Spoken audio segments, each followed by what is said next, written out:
Hey everybody, and welcome to the next episode of Cyber Caffeine Chats, where we're taking a complex topic and breaking it down into smaller, easier to understand chunks. Well, it's been quite a while since I posted an episode, and I thought it was high time for a new video and a brand new series as well. With that, over the coming months, we're going to be talking about the wonderful world of AI, specifically in a cybersecurity context. Really pumped and excited to start sharing some of these key areas with everybody out there.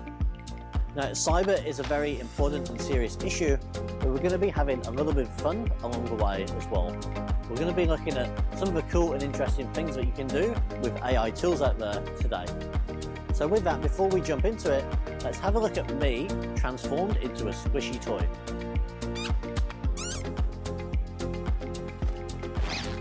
Okay, so why did I pick this topic of AI to talk about over the next few months here?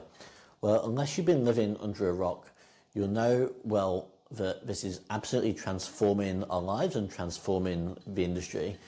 There's amazing potential, there's a bunch of new opportunities in how AI can improve our lives, make us faster, make us more efficient, and it's really, truly amazing to see this all play out in such a short space of time.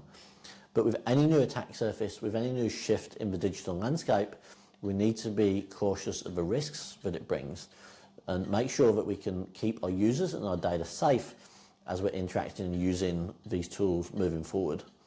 Now, things are evolving at such a rapid rate, it's hard to keep up with what we need to focus on and what we need to be aware of when it comes to security.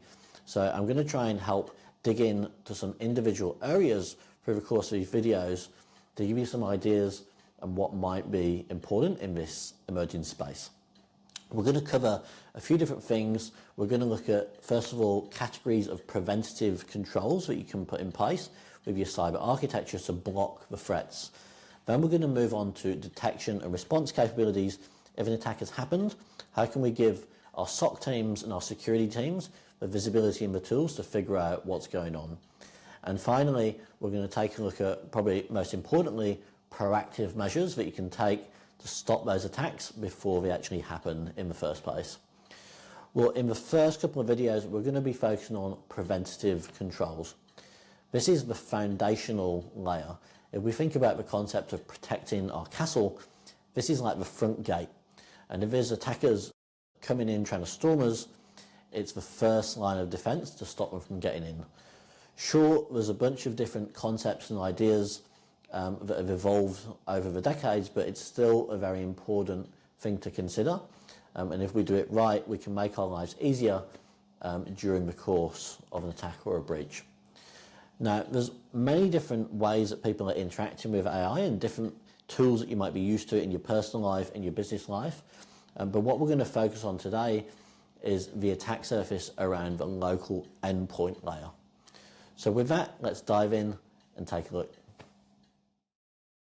Okay, so let's dig into our first topic around local protection. What do we mean by this? Well, if we have a think about ourselves as the users, there's various different ways that we can interact with generative AI today. So one of the most common ways that we all know and love is to interact with cloud-based or SaaS-based tools. As an example, things like ChatGPT or Copilot, or whatever your favorite tool is to perform use cases day in, day out. However, that's not the only way that we can interact with AI. We're seeing more and more of an emergence of endpoint-based capabilities. So whether this is on our desktops, workstations, or servers within our organizations, we can also start to build out AI-based capabilities on these assets as well. As an example, we've got the concept of AI PCs coming out from Microsoft, which is getting more and more popular.